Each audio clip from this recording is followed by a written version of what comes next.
obuyabanaga b'emiti erukuhika 50 eya Karitutsi omu mashomero agarukushangwa omuri Town Council egi. Orumeya wa Buremba Town Council James Matagizi yahiga abebembezi b'amashomero okwegyesa abaana okurinda obuhangwa bw'ensi. Omu hururu egi Matagizi agendereire kurwanisa omushana ogurengesereize omu rukazo ogwarikugira ngu nigureetwa okushiisha obuhangwa bw'ensi.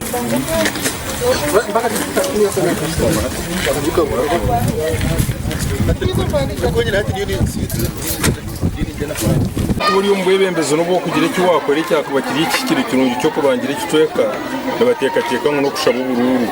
bonkeje imiti ningereza nkomwe ahabanyaburemba Buremba no wange Buremba n'intura Buremba zari Buremba nyenda ngo Burembere cyo kugira ikintu cyo nikibe cyagikaho n'ubwebembezo kubirije nabumugumizemo abo kubatene n'ikibunditse oguyahiga n'abana bato kurebera haruwe okurinda ryo buhangwa bw'ensi. Kugambira abana aba kugambira umwana kumugambira harimo mwongo eshimiye kumugambira n'ebikoro byo kumoreka abana abo kubyara imitati ntuboreka ngo ensege kabini imiti mingi bene mitegenzere ne homo datoretero kuguriye sente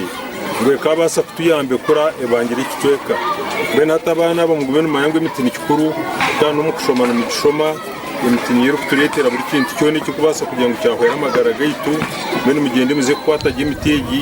kandi nyenza karimo tantaro kutema imiti okureba ensungu yashama yashwara habura mu kugona. More Businge head cha Buremba Primary School hamwe n'abandi bebembezi abamashomero basimente kateka ya meya. Tagizi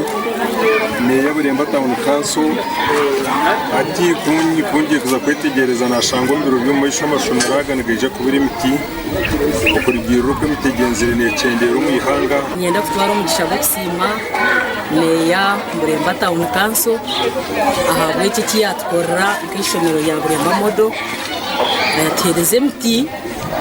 turi kuza kubyaro mu musurgo ito kutubera twatekatekire kandi ubwo tubutekatekirwe je sayansi tubantwega habyo buhangwa bw'ibihingwa mbene tuza kuba tujejesaho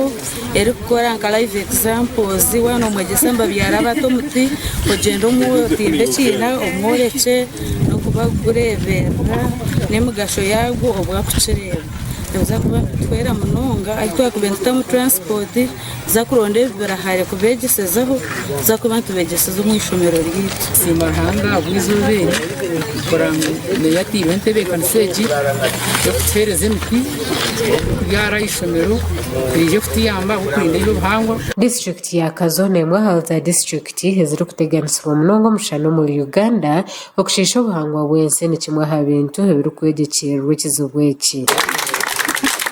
gasha kwa sima na mu murikazo aha wa Sky TV agensho.